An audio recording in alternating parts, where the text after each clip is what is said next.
जय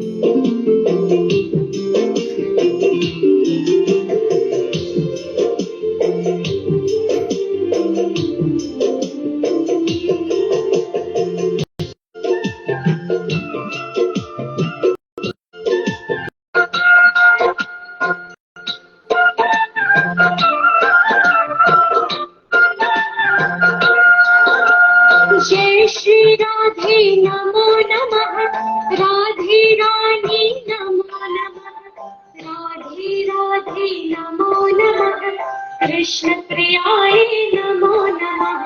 जय श्री राधे नमो नमः, राधे राधे नमो नमः, राधे राधे नमो नमः, कृष्ण प्रियाय नमो नमः। जय श्री राधे नमो नमः, राधे रानी नमो नमः, राधे राधे नमो नमः, कृष्ण प्रियाय नमो नमः। जय श्री राधे नमो नमः, राधे राधे नमो नमः, राधे राधे नमो नमः, कृष्ण प्रियाय नमो नमः।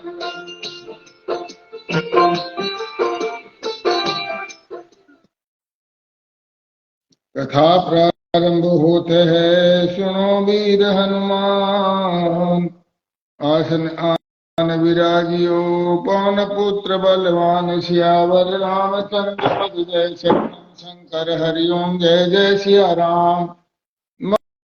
मंगल भवन मंगल हारी, ध्रुव सुदशरथ अजिर बिहारी। दीन दयाल विरल संभारी, हरहु नाथ मम संकट भारी। जय सिया राम, जय जय सिया राम, जय सिया राम, जय जय हनुमान।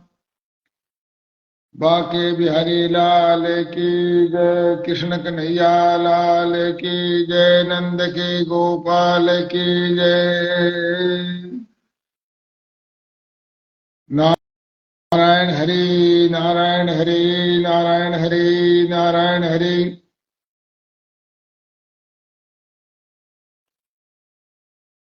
सुखदेव जी कहते हैं, जब सनातन पुरुष भगवान ने इस प्रकार कहा तो साधुओं के आदरणीय महानुभाव दैत्यराज बलि के नेत्रों में आंसू छलक आए। प्रेम के उद्रेक से उनका गला भर गया और वे हाथ जोड़कर गदगद वाणी से भगवान से कहने लगे, प्रभु मैंने तो आपको पूरा प्रणाम भी नहीं किया, केवल प्रणाम करने मात्र की चेष्टा की। उसी से मुझे वह फल मिला है जो तो आपके चरणों के शरणागत भक्तों को प्राप्त होता है।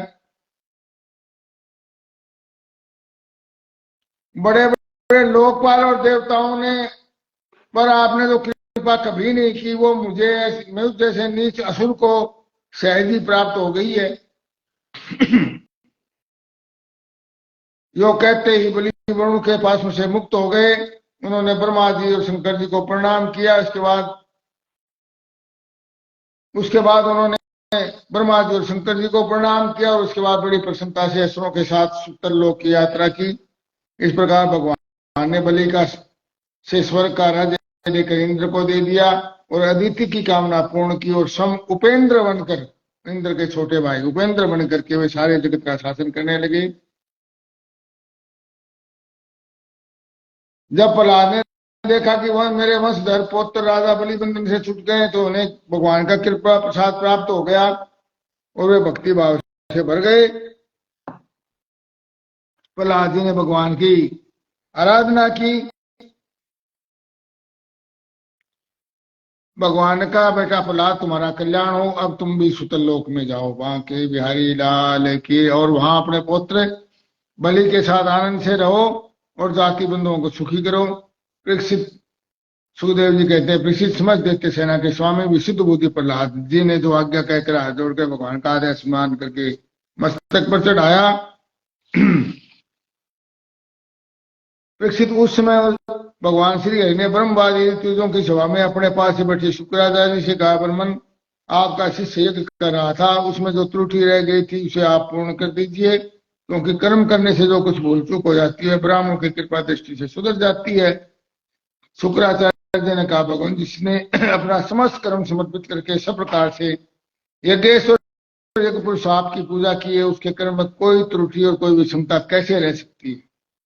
क्योंकि मंत्रों की और अनुष्ठान प्रति की, देश काल पात्र और वस्तु की सारी भूलें आपके नाम संकीर्तन मात्र से छूट जाती हैं, सुधर जाती हैं, खत्म हो जाती हैं। आपका नाम सारी त्रुटियों को पूर्ण कर देता है। बांके बिहारी लाल की जय। किसी भी मंत्र में अनुष्ठान की पत्ति, देश काल पात्र और वस्तु की सारी भूले, कोई भी कमियां रही हो तो भगवान के संकीर्तन मात्र से ही वो स्वयं अपने आप सुधर जाती हैं।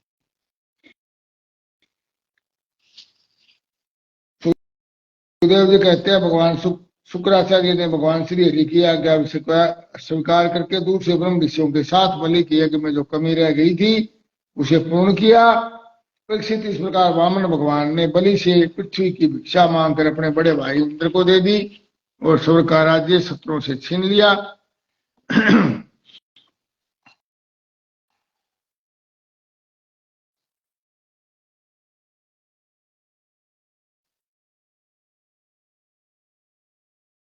इसके बाद ब्रह्मा की अनुमति से लोकपालों के साथ देवराज इंद्र ने वामन भगवान को सबसे आगे विमान पर बिठाया और अपने साथ स्वर्ग दिवा ले गए। इंद्र को एक तो त्रिभुवन का राज्य मिल गया और दूसरे वामन भगवान के चरण कमलों की छत्र छाया मिल गई। सर्वश्रेष्ठ ऐश्वर्य लक्ष्मी उनकी सेवा करने लगी। देवताओं के आराध्य देव अद्भुत लीला हरि वामन भगवान के अवतार चित्र का जो श्रवण करता है उसे परम गति की प्राप्ति होती है। देव यज्ञ, पितृयज्ञ, मनुष्य किसी भी कर्म का अनुष्ठान करते समय जहां जहां भगवान की लीला का कीर्तन होता है वह कर्म सफलता पूर्वक संपन्न हो जाता है। ये बड़े बड़े महात्माओं का अनुभव है। बांके बिहारी लाल की जय। कृष्ण कन्हैया लाल की जय।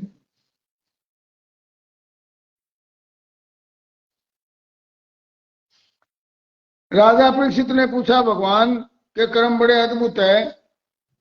एक बार उन्होंने योग माया से मत्स्य अवतार भी धारण किया था। वैसे तो मत्स्य होने भगवान लोक निंदित है, दूसरे तमोगुणी और असह्य प्रतंत्रता से युक्त है। सर्वशक्तिमान भगवान ने कर्म बंधन में फंसे हुए जीव की तरह ये मत्स्य का रूप क्यों धारण किया?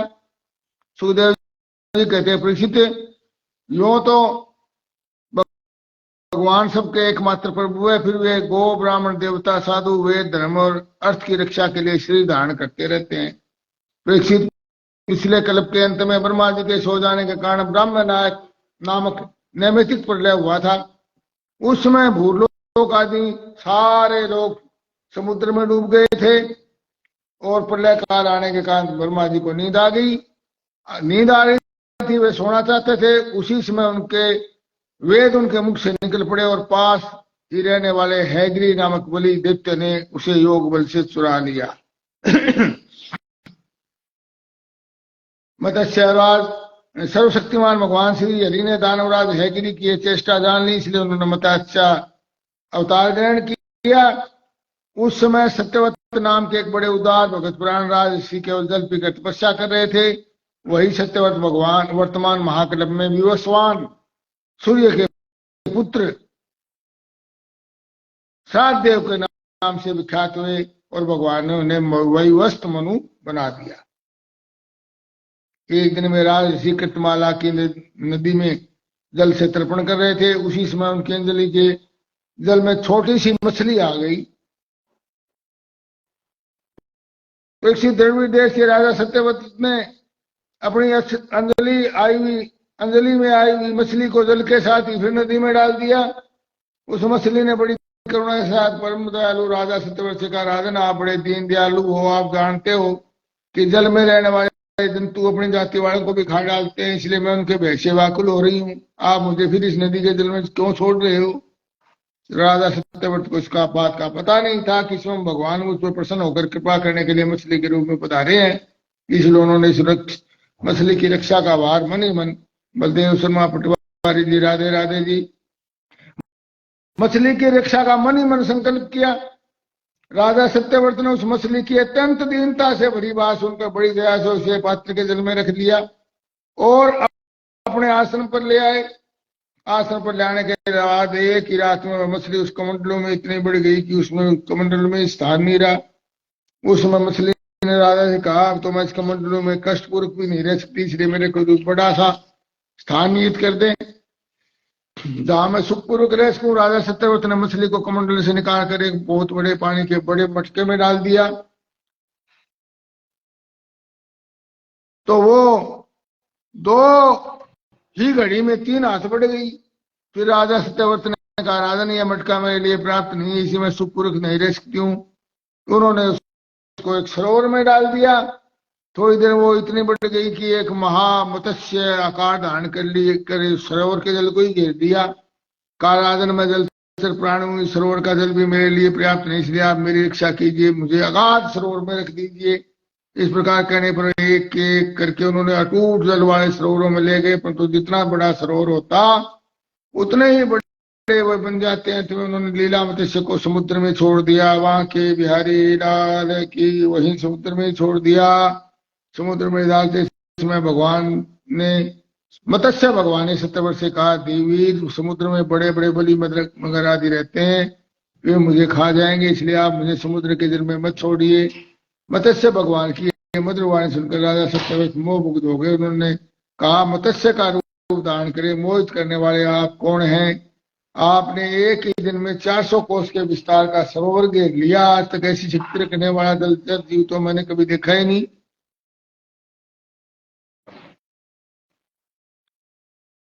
पर वो हम शरणागत भक्तों के लिए आप ही आश्रय और आत्मा आपको नमस्कार है। अवश्य ही आप साक्षात सर्वशक्तिमान सर्वांतर्यामी अविनाशी श्री हरि ही है।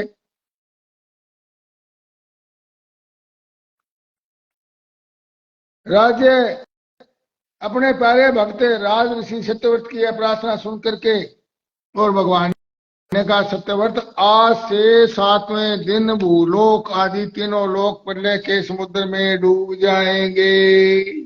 आज से 7वें दिन उस समय तीनों लोग प्रलय काल की जलराशि में डूबने लगेंगे। तब मेरी प्रेरणा से तुम्हारे पास एक बहुत बड़ी नौका आएगी, बहुत बड़ी नौका आएगी। उसमें तुम समस्त प्राणियों के सूक्ष्म शरीरों को लेकर के सप्त ऋषियों के साथ और उस नौका पर चढ़ जाना। समस्त धान्य और मतलब अनाज और छोटे बड़े प्रकार के बीजों को साथ रख लेना। जितने भी बीज हैं उन सबको ले लेना, एक एक स्पेसिमेन। और उसमें सब और एकमात्र महासागर लहराता होगा, प्रकाश नहीं होगा, केवल ऋषियों की दिव्य ज्योति के सहारे भी बिना किसी प्रकार की विकलता के तुम उस बड़ी नाव पर चढ़कर चारों ओर विचरण करना। नारायण हरि नारायण हरि नारायण हरि। और जब प्रचंड आंधी चलने के कारण नाव डगमगाने लगेगी, तब मैं इसी रूप में वहां आऊंगा और तुम वासुकी नाग के द्वारा उस नाग को मेरे सींग में बांध देना। बाके बिहारी लाल की जय। और तुम लोग वासुकी नाग के द्वारा उस नाव को मेरे सींग में बांध देना। और सत्यव्रत इसके बाद जब तक ब्रह्मा जी की रात रहेगी तब तक मैं ऋषियों के साथ तुम्हें उस नाव में बैठाकर उसे खींचता हुआ समुद्र में विचरण करूंगा। सुनील कुमार जी राधे राधे, राय सिंह चौहान जी राधे राधे, हमारे पुराने साथी। और उस समय जब तुम प्रश्न करोगे तो मैं तुम्हें उपदेश दूंगा। मेरे अनुग्रह से मेरी वास्तविक महिमा जिसका नाम परम ब्रह्म है, तुम्हारे परब्रह्म है, तुम्हारे हृदय में प्रकट हो जाएगी। तुम उसे ठीक ठीक जान जाओगे। नारायण हरि नारायण हरि नारायण हरि। भगवान राजा सत्यव्रत को आदेश देकर अंतर्ध्यान हो गए। अब राजा सत्यव्रत उसी समय की प्रतीक्षा करने लगे जिसके लिए भगवान ने आज्ञा दी थी। कुशों का अग्रभाग पूर्व करके राजा सत्यव्रत उन पर पूर्व तो मुख बैठ गए और प्रत्यक्ष भगवान के चरणों का चिंतन करने लगे। पूर्वी और मुख करके इतने में भगवान का बताया हुआ वो समय आ गया, 7वां दिन। और राजा ने देखा कि समुद्र अपनी मर्यादा को छोड़ करके बढ़ रहा है। प्रलय काल के भयंकर मेघ वर्षा करने लगे। देखते ही देखते सारी पृथ्वी पानी में डूबने लगी, जलो ही जल हो गया। प्रलय काल के भयंकर मेघ वर्षा करने लगे, देखते देखते सारी पृथ्वी डूबने लगी। तब राजा ने भगवान की आज्ञा का स्मरण किया और देखा कि नाव भी आ गई है, तब वे धन धान्य धान्य आदि बीजों को लेकर के सप्तऋषियों के साथ उसके ऊपर सवार हो गए। सप्तऋषियों ने बड़े प्रेम से राजा सत्यव्रत से कहा, राजन तुम भगवान का ध्यान करो, वे ही हमें इस संकट से बचाएंगे, हमारा कल्याण करेंगे।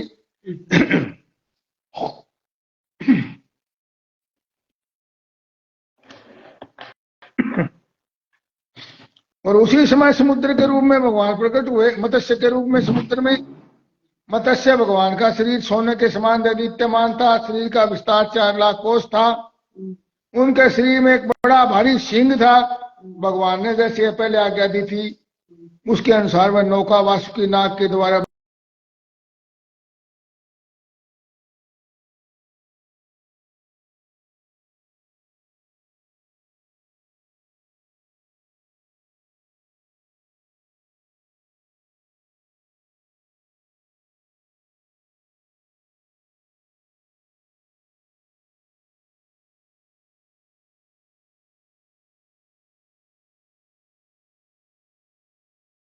ऐसी आपकी कृपा से वे शरण में कूद जाते हैं। नारायण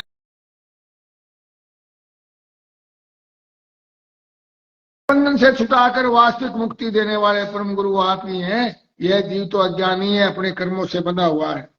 नारायण हरि नारायण। और वह सुख की इच्छा से दुखप्रद कर्मों का अनुष्ठान करता है जी, सुख की इच्छा से दुखप्रद अनुष्ठान।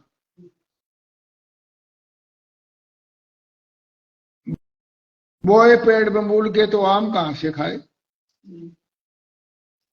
सुख की इच्छा से दुखप्रद कर्म करेगा तो सुख कैसे मिलेंगे। और उस जिसकी सेवा करने से, दुखप्रद विषयों की सेवा कर्मों करने से उसका और उसका ज्ञान हो जाता है, और आपकी सेवा से उसका ज्ञान नष्ट हो जाता है। और वे ही मेरे परम गुरु, आप मेरे हृदय की गांठ काट दीजिए, आप मेरे परम गुरु हैं।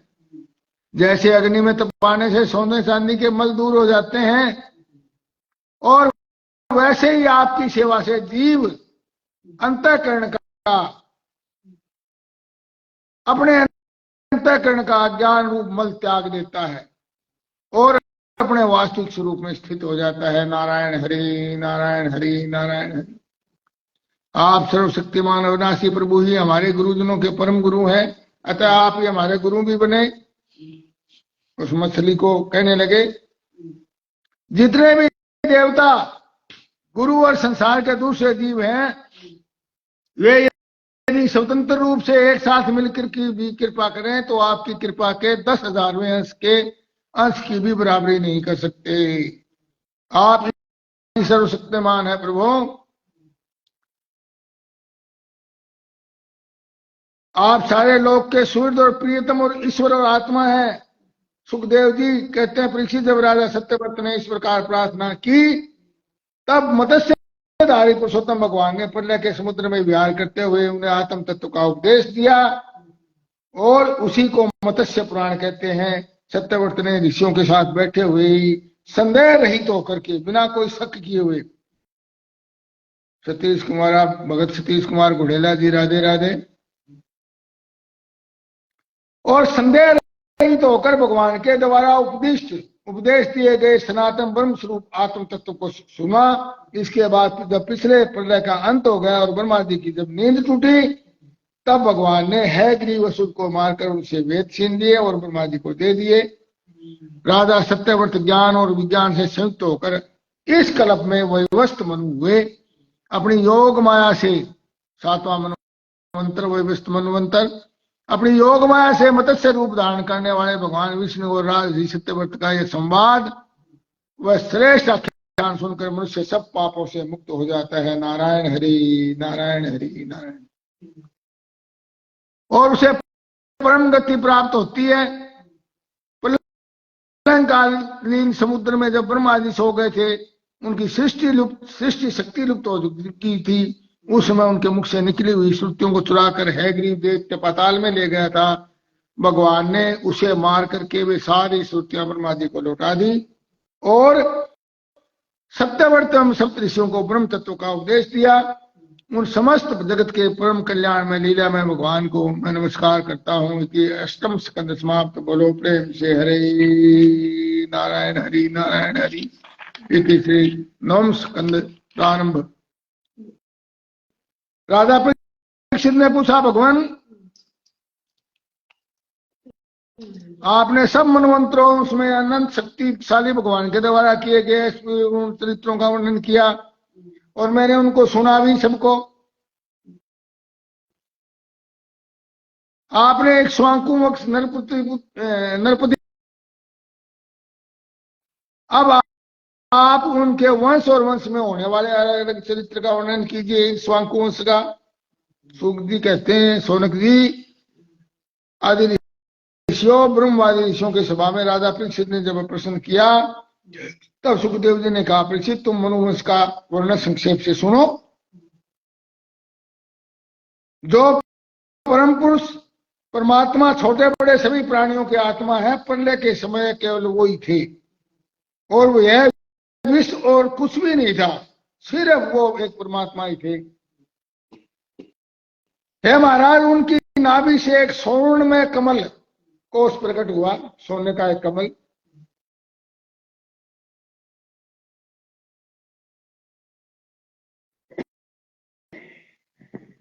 और उस कोष में कमल कोष से चतुर्मुख 4 मुंह वाले ब्रह्मा जी का आविर्भाव हुआ।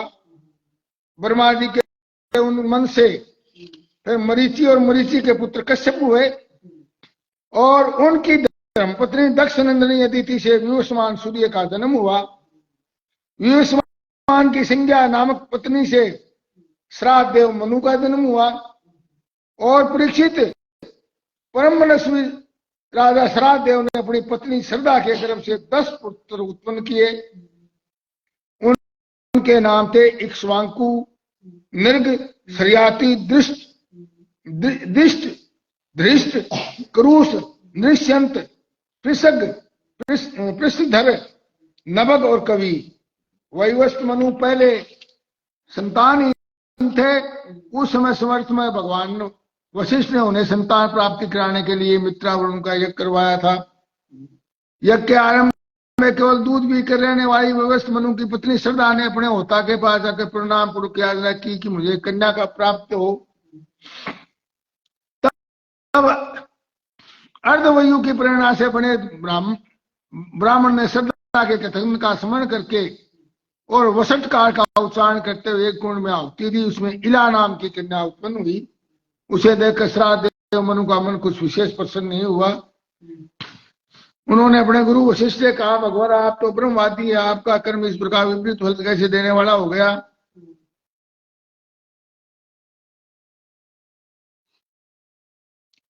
परीक्षित हमारे वृद्ध परपिता में भगवान वशिष्ठ ने उनकी यह बात सुनकर जान लिया कि होता ने विपरीत संकल्प लिया है, इसलिए उन्होंने मयोस्त मनु से कहा, राजन तुम्हारे होता के विपरीत संकल्प से ही हमारा संकल्प ठीक ठीक पूरा नहीं हुआ।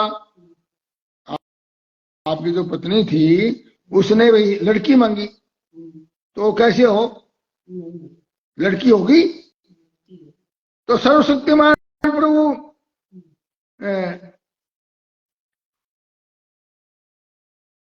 फिर भी मैं अपने तप के प्रभाव से तुम्हें श्रेष्ठ पुत्र दूंगा। परीक्षित परम यशस्वी भगवान वशिष्ठ ने ऐसा निश्चय करके उसे ईला नाम की कन्या को पुरुष बना देने के लिए भगवान नारायण की स्तुति की और उसके जिसके प्रभाव से हरि ने संतुष्ट होकर उन्हें मुंह मांगा वर दिया और सुद्युमन नामक की श्रेष्ठ पुत्र बन गई। वो ईला जो है सुद्युमन नाम की पुत्र बन गई, लड़का बन गई। महाराज एक बार राजा सुद्युमन शिकार खेलने के लिए सिंधु देश में घोड़े पर सवार होकर कुछ मंत्रियों के साथ वन में गए। वो आगे बढ़ गए। सुद्युमन मेरी प्रवृत्ति की तरह ठीक एक वन में चले गए। वन में भगवान शंकर पार्वती के साथ विहार करते हैं। उसमें प्रवेश करते ही वीरवर सुद्युमन ने देखा कि मैं स्त्री हो गया हूं और घोड़ा घोड़ी बन गया है। राजा परीक्षित साथ ही सब अनुचरों को साथ अपने उनके साथ जितने सेवक थे वो भी स्त्रियां बन गई और वे सब एक दूसरे का मुंह देखने लगे। राजा परीक्षित ने पूछा, भगवान उस भूखंड में ऐसा विचित्र कैसे गुण आ गया। सुखदेव जी ने कहा, परीक्षित एक दिन भगवान शंकर का दर्शन करने के लिए बड़े बड़े व्रतधारी स्त्री ऋषि अपने देश दिशाओं का अंधकार मिटाते हुए उस वन में गए थे। उस समय अंबिका देवी वस्त्रहीन थी और ऋषियों को सहसा आया देखकर वो लज्जित हो गई।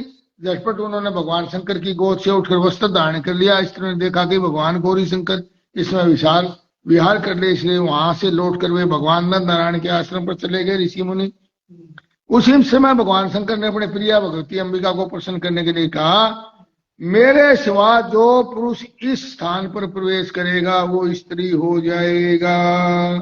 नारायण हरि नारायण हरि। और परीक्षित, तभी से पुरुष इस स्थान में प्रवेश नहीं करते। अब सुदुमन स्त्री हो गए थे, इसलिए वे अपनी स्त्री बने हुए अनुचरों के साथ एक वन से दूसरे वन में विचरने लगे। उस समय एक शक्तिशाली बुद्ध ने देखा कि मेरे आश्रम के पास बहुत सी स्त्रियों से घिरी हुई सुंदर स्त्रियां विचर रही है। उन्होंने इच्छा की कि वह मुझे प्राप्त हो जाए और उस सुंदर स्त्री ने भी चंद्र कुमार बुद्ध को पति बना लिया। इस प्रकार बुद्ध ने उसके गर्भ से पुरूरवा नाम का पुत्र उत्पन्न किया। बुद्ध ग्रह। इस प्रकार मनुपुत्र राजा सुदुमन स्त्री हो गए थे। ऐसा सुनते कि उन्होंने उस अवस्था में अपने कुल पुरोहित वशिष्ठ जी को याद किया। सुबंध धूमन की दशा देख करके वशिष्ठ के हृदय में बड़ी पीड़ा हुई। उन्होंने सुदुमन को पुनः पुरुष बना दिया और बनाने के लिए भगवान शंकर की आराधना की। भगवान शंकर वशिष्ठ जी पर प्रसन्न हुए।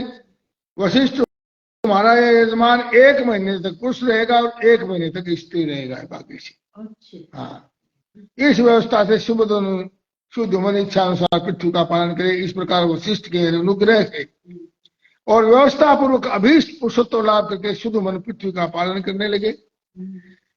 परंतु राजा प्रजा उनका अभिनंदन नहीं करती थी। उनके 3 पुत्र हुए, उत्कल, गय और विमल। परीक्षित, वे सब के सब दक्षिणापथ के राजा हुए।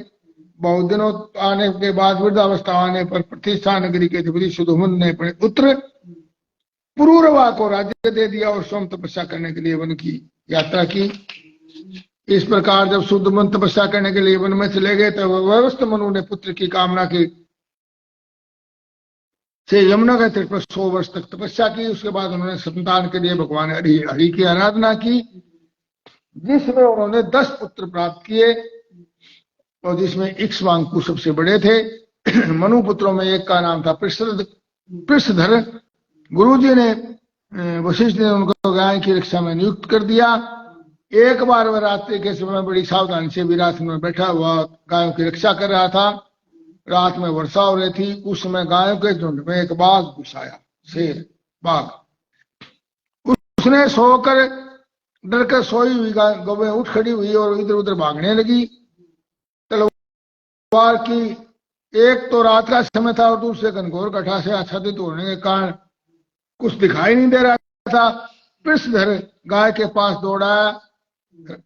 उसने हाथ में तलवार उठाकर अनजाने में बड़े वेग से और गाय का सिर काट दिया। सोचा कि शेर है, शेर समझ कर गाय का सिर काट दिया।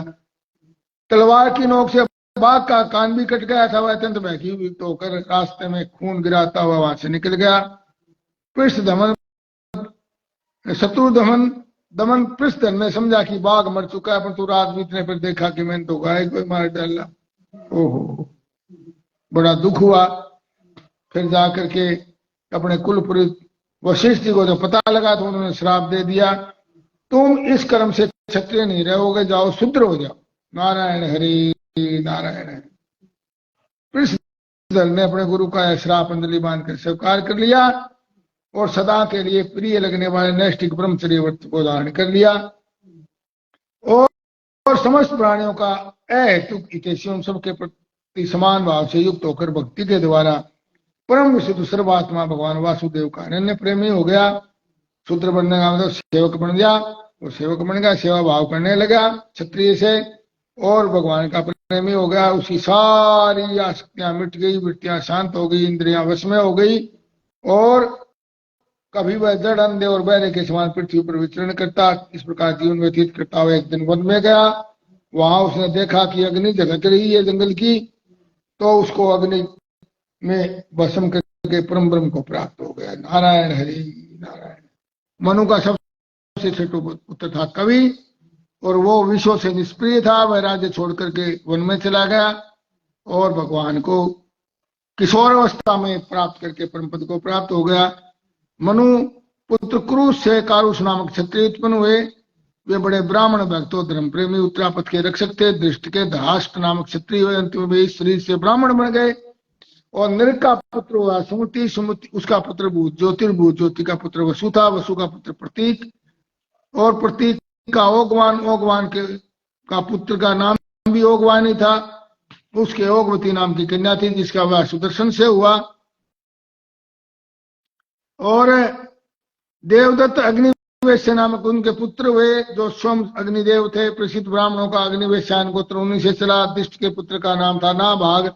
नाभाग से अलग मैं वर्णन करूंगा, नाभाग का तो अलग से, वो अपने कर्म से फिर वैश्य हो गया था।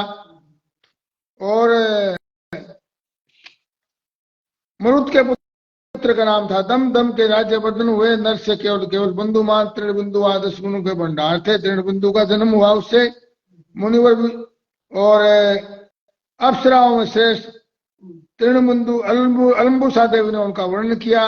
और उनके कई पुत्र, इडिबिड़ा नाम की एक कन्या हुई। और मुनिवर विश्रवा ने अपने योगेश्वर पिता पुलस्त जी से, रावण के दादा पुलस्त जी ने उत्तम विद्या प्राप्त करके इडिबिड़ा के गर्भ से लोकपाल कुबेर को विश्रवा मुनि ने पुत्र के रूप में उत्पन्न किया। महाराज तृण बिंदु की धर्मपत्नी से 3 पुत्र हुए, विशाल, शून्य बंधु और धूम्रकेतु। उससे राजा विशाल वंशधर हुए और उन्होंने विशाली नाम की नगरी बसाई। और हेमचंद्र से धूम्राक्ष और धूम्राक्ष से संयम से 2 पुत्र हुए, कृशास और देवज। कृशासों के पुत्र का नाम सोमदत्त। उन्होंने वेश अश्वमेध यज्ञों के द्वारा जगपति भगवान की और आराधना की और योगेश्वर संतों का आश्रय लेकर के उत्तम गति प्राप्त की। सोमदत्त का पुत्र सुमति और सुमति से हुआ जन्मेजय। ये सब तृण बिंदु की कीर्ति को बढ़ाने वाले विशाल वंशी राजा हुए। कथा समाप्त होते है सुनो वीर हनुमान। कथा हमारी वैकुंठ में आप करो विश्राम। सियावर रामचंद्र पद जय शरणम। शंकर हरिओम जय जय सिया राम। मंगल भवन मंगलहारी त्रिशूल दशरथ यदुर बिहारी। दीन दयाल विरद संभारी हरहु नाथ मम संकट भारी। जय सिया राम जय जय सिया राम। जय सिया राम जय जय सिया राम। नारायण हरे नारायण हरे नारायण हरे नारायण हरे नारायण हरे।